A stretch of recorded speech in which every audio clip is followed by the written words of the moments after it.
Jangan lupa untuk subscribe dan nyalakan lonceng notifikasinya.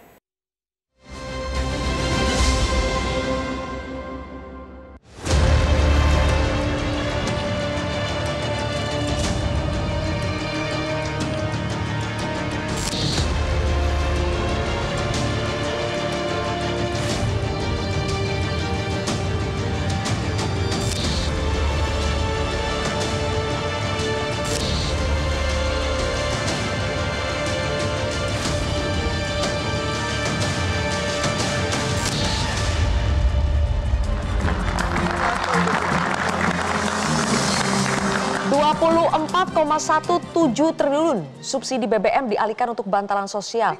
Mas Tauhid, apakah bakal cukup untuk meredam gejolak kenaikan harga BBM? Enggak cukup lah. Pertama ya, perkiraan inflasinya itu mencapai 7%. Karena masyarakat sudah harus menanggung kenaikan sebelum-sebelumnya. Itu enggak dibantu. Nah ketika ada tambahan 1,9%, yang dibantu hanya 1,9%, sementara inflasi 7%, jelas kurang.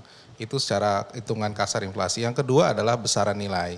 Kalau bantuannya hanya 150.000, sementara dengan kenaikan BBM untuk masyarakat miskin kita hitung pengeluaran dia nambah 180.000, itu kurang. Itu hanya untuk inflasi, 80.000 per bulan. Plus kedua ditambah dengan selisih daripada biaya BBM yang dia keluarkan, kurang lebih sekitar 46 sampai katakanlah 50.000 per bulan. Itu untuk selisih dari Pertalite dari 7.000 selisih ya 2.350 ya, dari 7.650 menjadi 10.000. Jadi sangat kurang sekali dari apa yang dirasakan oleh masyarakat begitu. Nah ini yang saya kira kalau hitung-hitungannya jelas nggak akan cukup begitu. Nah termasuk misalnya katakanlah buruh ya, buruh pengeluar tadi batasnya 3,5 juta. 3,5 juta kenaikan 7% itu berarti kan hampir 240 atau 250.000. Nah sementara yang dibagi 150.000 per bulan, walaupun dikasih katakanlah 600.000 sekali diberikan, jelas kurang. Nah ada yang kurang di sini juga ya. Pelaku UMKM tidak dapat gitu, pelaku UMKM yang punya pekerja informal juga nggak dapat. Jadi banyak yang miss dari segi bantuan sosial. Jelas ini akan dampaknya ke konsumsi masyarakat akan turun, daya beli turun. Kami yakin bahwa pertumbuhan ekonomi triwulan ketiga lebih buruk. Angka kemiskinan bertambah gak? Jelas ya, jelas. Kemarin angka kemiskinan 9,5% ya, akan nambah kurang lebih sekitar 0,5 sampai 1% lah. Jadi luar biasa, mungkin akan nambah kemiskinan sekitar tambahan kemiskinan baru sekitar 500.000 sampai 1 juta orang. Tapi Mas Tauhid, kalau kata Ibu Sri Mulyani, BLT itu mampu menekan angka kemiskinan hingga 1,07%. Kita simak cuplikannya. Berdasarkan hitungan dari penerima dan kalau berhubungan dengan kemiskinan, dengan adanya bantuan tersebut, maka angka kemiskinan bisa ditekan lagi turun sebesar sekitar 1,07% untuk dua bantuan tersebut. Bang Andre, jadi BBM naik, solusinya diberikan BLT, kata Bu Sri Mulyani mampu tekan angka kemiskinan sampai 1,07%. Jadi begini, kami di fraksi Partai Gerindra, teman-teman yang di Banggar, itu sudah mengusulkan Mas Tauhid ya, bahwa angka 24,17 triliun itu tidak cukup. Kita mengusulkan jumlahnya 3 kali lipat, sekitar 78 triliun. Lalu yang kedua, jangka waktunya yang 3 bulan menjadi 6 bulan. Lalu yang ketiga, kita mengusulkan kepada pemerintah di DPR ini, sikap fraksi Partai Gerindra, jangkauan harus diperluas. Sehingga ketakutan Mbak Mirah tadi bahwa teman-teman buruh itu tidak tercover itu bisa di cover. Jadi itu usulan kami. Jadi 3 kali lipat lebih besar. Dari 24,17 ini kita usulkan 3 kali lipat, yaitu sekitar 78 triliun. Itu satu. Lalu yang kedua soal UMKM. Kebetulan Mas Tauhid, saya di Komisi 6. Kami secara resmi kemarin sudah menyampaikan kepada Kang Teten dalam rapat kerja Komisi 6 dengan Menteri Koperasi dan UMKM, kita ingin BPUM, program BPUM, bantuan Presiden untuk usaha mikro itu yang 1,2 juta per UMKM itu tetap dilanjutkan. Nah insya Allah komitmen sudah ada 5 juta yang akan dieksekusi.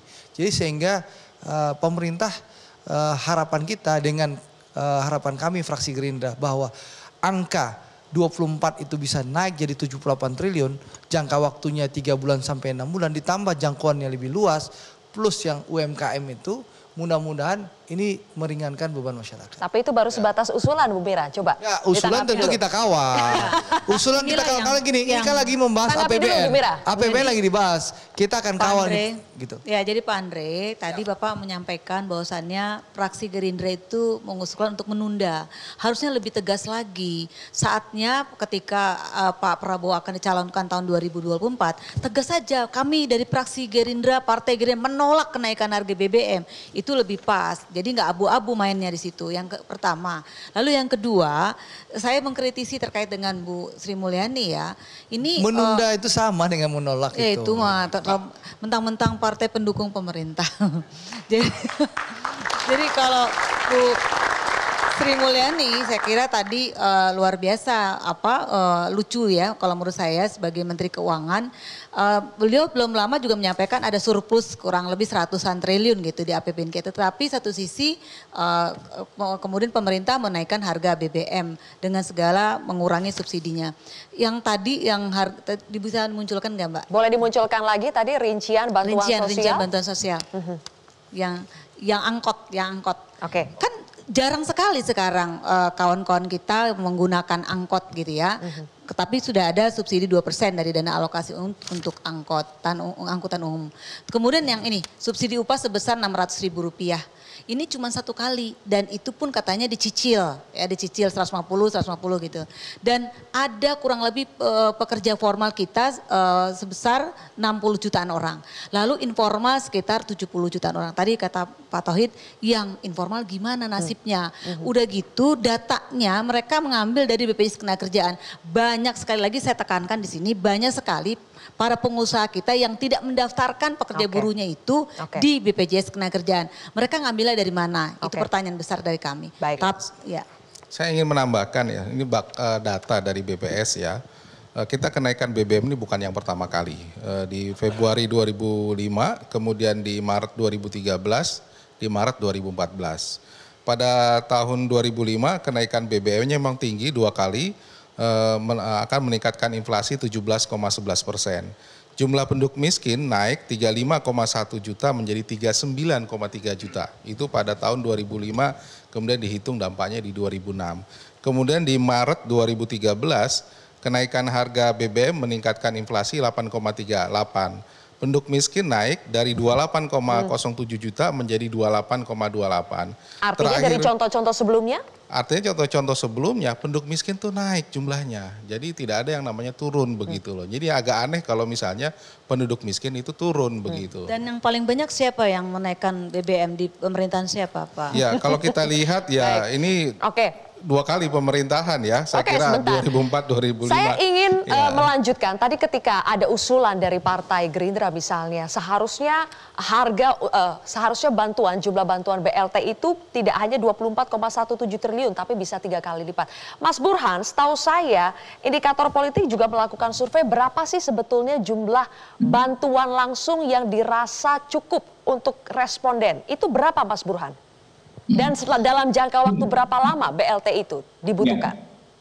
Nah, sebelum jawab ke situ, Zilvia, itu selama 2 tahun terakhir survei-survei saya menemukan mereka yang tidak puas sekitar 30-35% terhadap kinerja presiden itu peringkat kedua terbesar karena bantuan yang tidak merata.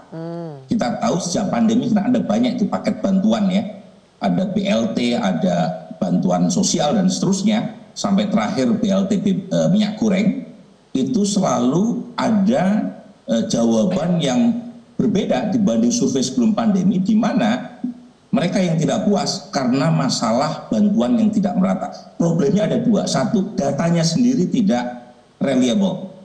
Tadi Bu Mira menyebut. Yang kedua adalah distribusinya. Nah misalnya temuan survei saya itu menemukan ada 19% warga yang pendapatannya 4 juta ke atas yang menerima BLT minyak goreng. Nah ini jadi masalah ini. Kalau misalnya ini terulang terkait dengan BLT BBM, itu bisa menjadi bom waktu. Karena pertama size-nya, volumenya, besarannya kurang. Tadi disebut cuma 24 triliun. Yang kedua, yang banyak yang bocor. Nah ini harus diantisipasi supaya tidak terulang dalam kaitan dengan penyaluran BLT, BBM. Nah kalau ditanyakan berapa besarannya, kita menanyakan, jadi kan kita tanya subsidi atau kita tanyakan kompensasi atas kenaikan harga BBM jika itu dilakukan oleh pemerintah. Yang menjawab BLT cuma 11,7%. Memang jawabannya itu scatter. Jadi ada yang bilang sebaiknya kompensasi dilakukan untuk menurunkan harga bahan makanan pokok. Ya. Ada juga yang mengatakan sebaiknya diberikan untuk menyediakan lapangan pekerjaan. Yang mengatakan sebaiknya dipakai untuk menyalurkan bantuan langsung tunai itu hanya 11,7. Nah kemudian kita tanya lagi dari 11,7% yang mengatakan sebaiknya dipakai untuk penyaluran BLT, bantuan langsung tunai, itu juga lagi-lagi scatter. Tetapi sebagian besar menjawab sebaiknya 500 ribuan dengan durasi paling banyak 6 bulan hingga 1 tahun. Jadi Mas Burhan, kalau ditanya kepada responden memang maunya yang lama dan Mas Burhan, dan bisakah dari hasil survei itu kita baca seandainya bantuannya lebih merata, akurasi datanya atau lebih tepat sasaran ya penerimanya, apakah tingkat kepuasan masyarakat bisa lebih meningkat? Betul. Jadi bantuan ini satu sisi jadi aset buat peningkatan kinerja pemerintah, karena sebelum pandemi itu tidak ada yang mengatakan mereka puas terhadap kinerja Pak Jokowi karena bantuan. Tetapi saat yang sama dia juga jadi liability. Buat masyarakat yang tidak terima, sementara mereka merasa berhak, itu mereka tidak puas terhadap kinerja Presiden. Nah menurut saya memang sumbernya di dua hal tadi.